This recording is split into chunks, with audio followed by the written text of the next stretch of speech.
Hello, everyone. My name is Michelle Martin, and I'm excited to talk with you today about vaccinations and wellness in patients with liver disease. We have a few objectives for today's session. First, we'll review a few myths and facts about vaccinations. Then we'll go on to discuss some vaccinations that are indicated for adults with liver disease. We'll also review an example. Did it lose you again?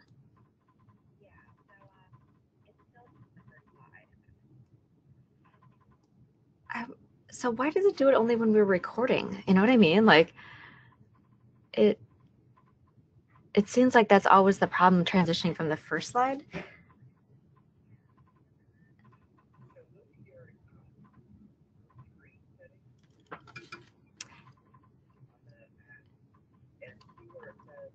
Wait, on the GoToMeeting app?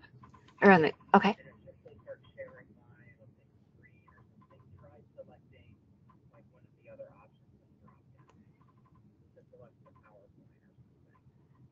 So I'm looking, so there's the mic on the far right-hand column, there's the microphone, and then underneath it says, I only have the option if I hover over it, it says stop sharing your screen.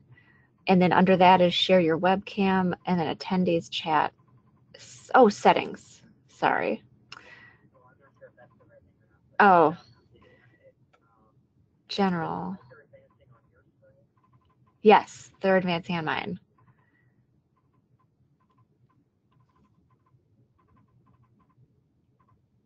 Switch to the desktop version. I don't know if that would be.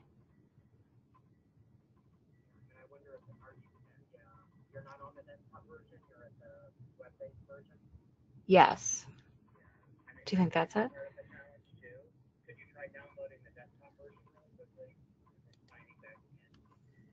It says, okay, you'll be leaving the meeting for a minute. Switch, okay. Okay, I just had to click on, I don't know, I just clicked whatever it asked me to click. Go to opener, it's thinking.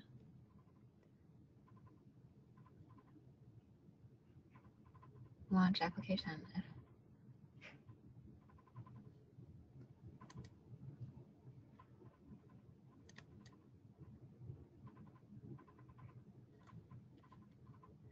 And Sarah, I don't remember what we did the last time, but I feel like it worked. Whatever we did, it worked.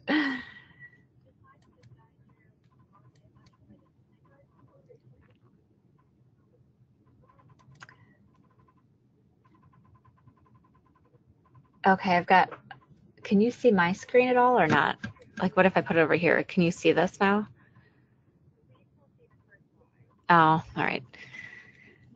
Because I clicked on the desktop version and then it says, you know, the GoToMeeting, and then it says allow GoToMeeting to launch. So I hit the open GoTo opener and then it doesn't do anything. And then the instructions were to hit try again. Here, let me hit the other download and run.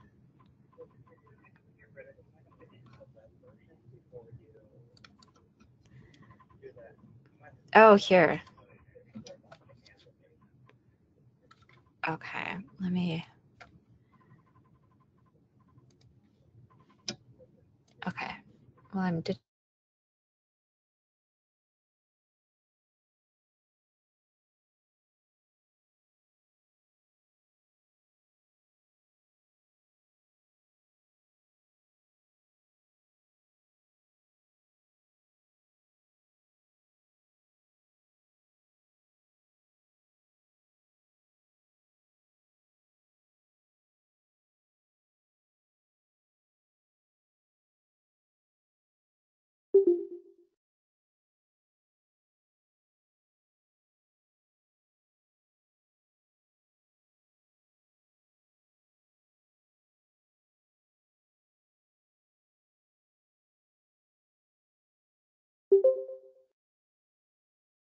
Is this working? Yeah, you see the internet thing? Yeah, so there it is. And then I guess I can delete this.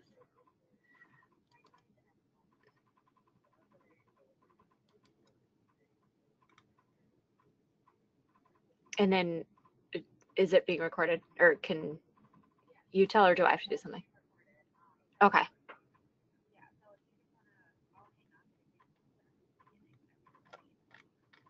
Okay, so what we just have to remember is next time something with doing the desktop version. Okay. Sounds good. Thank you so much for helping us troubleshoot, Brandon.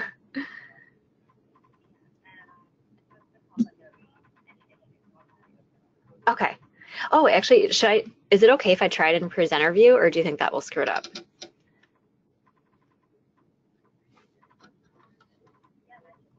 Okay, let's see.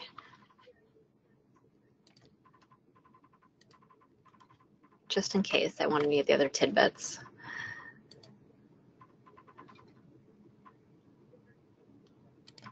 And you can see all that switch.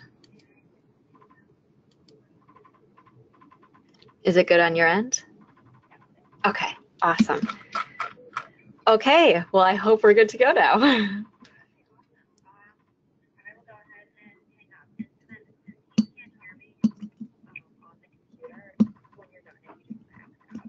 Okay, and then just email me if there are any problems, or we can touch base by phone, or, okay. All right. Oh, don't worry. All right, thanks, Sarah. Okay, bye.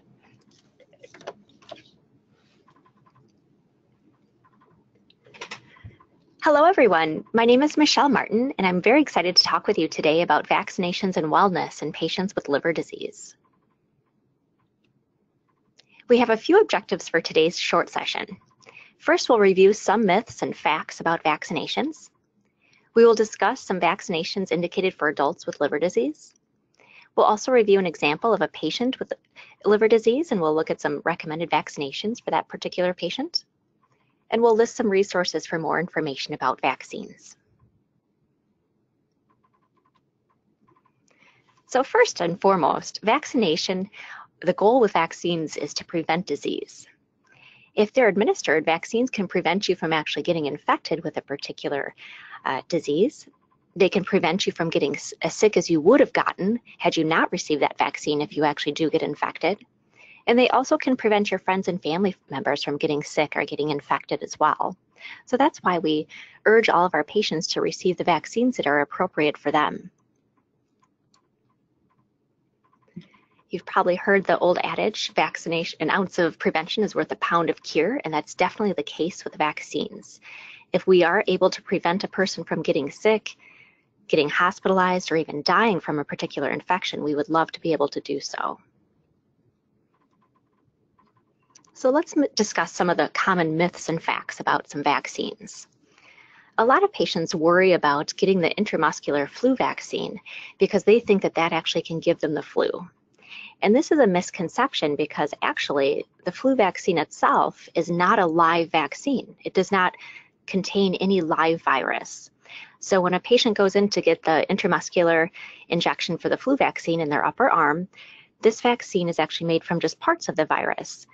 And the reason why we give the vaccine is because it allows your body to be able to recognize those parts of the vaccine as an enemy and then be able to fight it off if it would come in contact with that virus in the future. The flu vaccine typically contains 3 or 4 different strains of the flu. And every year, the flu vaccine contains different components. And scientists will work to see which flu virus will actually be the most prevalent in the future years. So that's why the flu vaccine changes every year, and it's important to get vaccinated every year against the flu.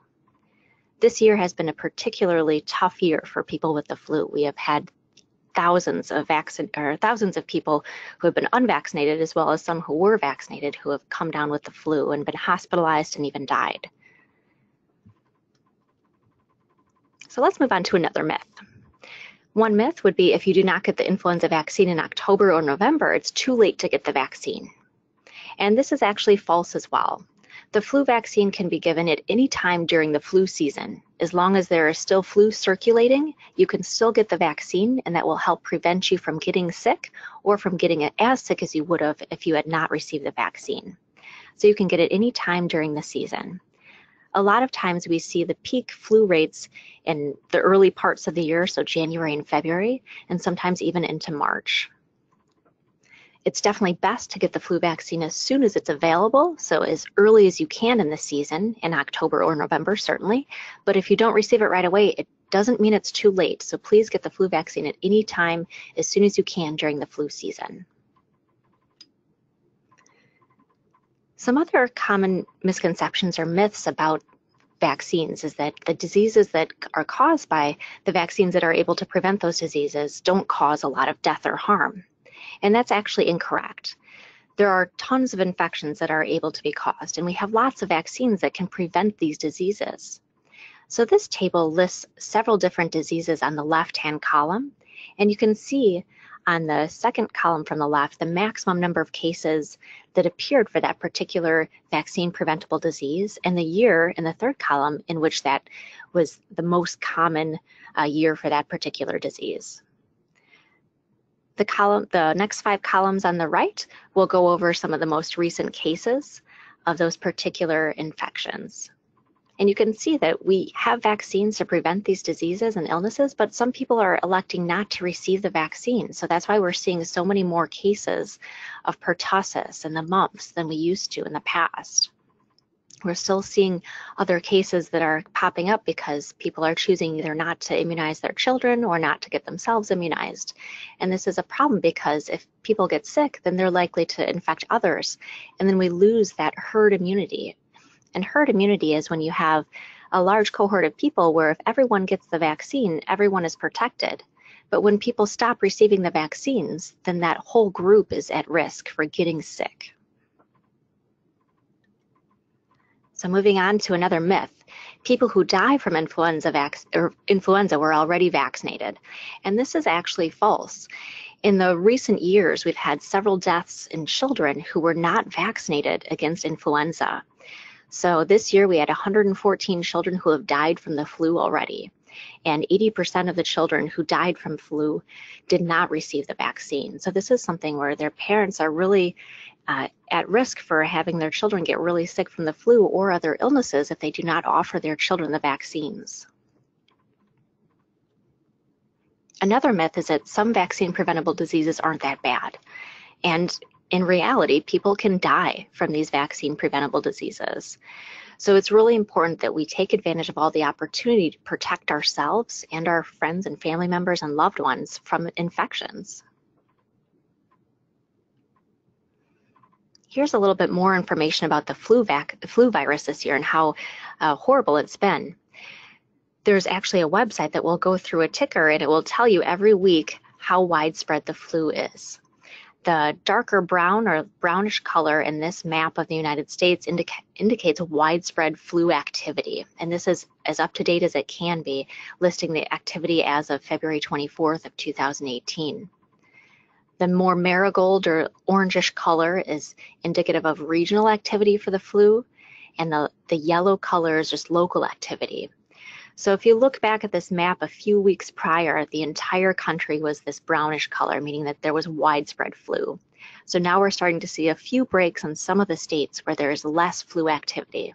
And we hope that this will go down over the next couple weeks. The problem is that there has been a lot of damage done already with all the people who have been hospitalized or who have died from the flu vaccine or flu virus this year. So here's another picture of this, also indicating that the number of people in the United States who have had the flu and had this actually I'm going to start over with the last slide, so we'll delete that last slide, and I'm just going to start with this one because it was kind of a duplicate. So this slide shows us the flu virus and how widespread it's been over the country.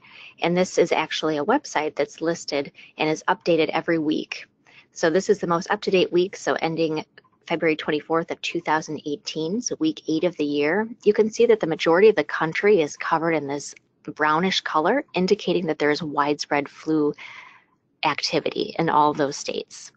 The states that have the more orangish marigold color have regional activity of the flu, and the yellow color is just local activity. A few weeks ago, the entire country was covered with that brown color, indicating widespread flu activity. So we hope that over the next few weeks that the amount of flu that's circulating will decrease. However, if you look at the left, you can see that the number of lab-confirmed influenza cases in the United States since October of 2017 has been extraordinarily high. So nearly 200,000 people have had confirmed cases of influenza vaccine in this country. And there have been 114 pediatric deaths due to influenza since October of 2017 as well. So this has been a pretty heavy flu year, and it's been extremely scary for most people. So now we'll move on to what vaccines are able to be administered to adults, and more specifically, adults with liver disease. If you look at the red boxes on the left-hand column, those outline the vaccines that are available to be administered to adults, and adults with liver disease specifically on the column on the more right-hand side where it indicates chronic alcoholism or chronic liver disease. At the bottom, you can see the color coding. So yellow indicates that these particular vaccines are recommended for adults who meet those requirements. The purple indicates that there may be specific medical concerns or conditions which would need to be in place before a patient would be indicated to receive that particular vaccine. And there are no vaccines that are contraindicated for people with chronic liver disease or chronic alcoholism. So let's start off with influenza. We talked about this the most already. The onset for influenza is about 2 days, so the range is from 1 to 4 days after exposure. And people are actually contagious a day before they have symptoms. And this is a problem because they're not protecting themselves or their loved ones or family members or friends at this time because they don't feel sick. So they're still able to spread the flu virus when they don't even feel sick. They're also able to spread the virus for 5 to 7 days after the onset. So this is a huge problem. People with the flu should be making sure that they're not interacting with others and they're staying home and taking care of themselves and not going to work. And that way they will not be infecting other people. Other symptoms include, high fever, cough that can be extremely severe, fatigue and weakness, as well as headache and muscle aches. And these symptoms feel different than a common cold. Complications from influenza infection include patients coming down with pneumonia after influenza. And if they have existing lung and heart conditions, these can be worsened by their influenza infection. We've had lots of people who have been hospitalized this year and lots of people who have died. They actually have a difficult time identifying the exact number of people who have died from an influenza vaccine. We do have a few estimates listed here as far as the number of hospitalizations from the 1970s to the early 2001. The hospitalization ranged from 55,000 a year to 431,000 a year, whereas death from 1976 to 2007 was estimated from 3,000 to 49,000 in a year. So again, when should you get the vaccine for the flu? Ideally, as soon as it is offered, as soon as you can get it. If it's available in October, go ahead and get it right away, but anytime the flu is in season. And you should receive the vaccine annually because it actually only lasts about 9 months. And there's a different vaccine created every year to predict which of the viruses will be the most potent or the most circulating that year. So it's important to get the flu vaccine every single season. So what about pneumococcal disease? And pneumonia is spread through air droplets as well. Pneumonia is one of the leading causes of vaccine-preventable illness and death in the United States. And like we said earlier, a lot of people get pneumonia after they have been sick with influenza, and they get what's called a secondary bacterial pneumonia. The problem with that bacterial pneumonia is oftentimes this is resistant to antibiotics that we have. However, pneumonia doesn't always follow influenza infection, and people can get sick with pneumonia year-round, not just in winter. So that's why it's important to get a vaccine against pneumonia, and it doesn't matter what time of the year it is. So please ask your primary care providers or other specialists which vaccines are right for you. There are 2 different vaccines available for the pneumonia vaccine. There's the pneumococcal conjugate vaccine, which protects against 13 strains of bacteria that cause pneumonia, as well as the 23-valent, which is protecting against 23 different strains. So for adults that are over 65 years of age, all patients with chronic liver disease should receive the pneumonia vaccine as well as the flu vaccine. If the patient is greater than or equal to 65 and they've never had the pneumonia vaccine before, meaning they're vaccine naive for pneumonia, you would want to give the vaccine that protects against 13 strains first, and then you'd want to give the vaccine that protects against 23 strains 1 year later. If the patient has already been vaccinated with the 23-valent vaccine, then you would want to give the 13 valent vaccine 1 year afterwards. If they've already had the 13 valent vaccine before the age of 65, you don't have to give another dose of that. So these are all things to discuss with your provider and hopefully protect you against pneumonia disease. In our patients with liver disease, we also want to talk about the hepatitis vaccines that we have available. Hepatitis A and B do have effective vaccines available, and all patients with chronic liver disease should receive these vaccines. So hepatitis A is a routine vaccination for all children who are 1 to 2 years of age. And this is something that as adults, this was not around when we were young children. So we should be sure to give these to all of our patients. And if you're a patient, please be asking your provider for this vaccine.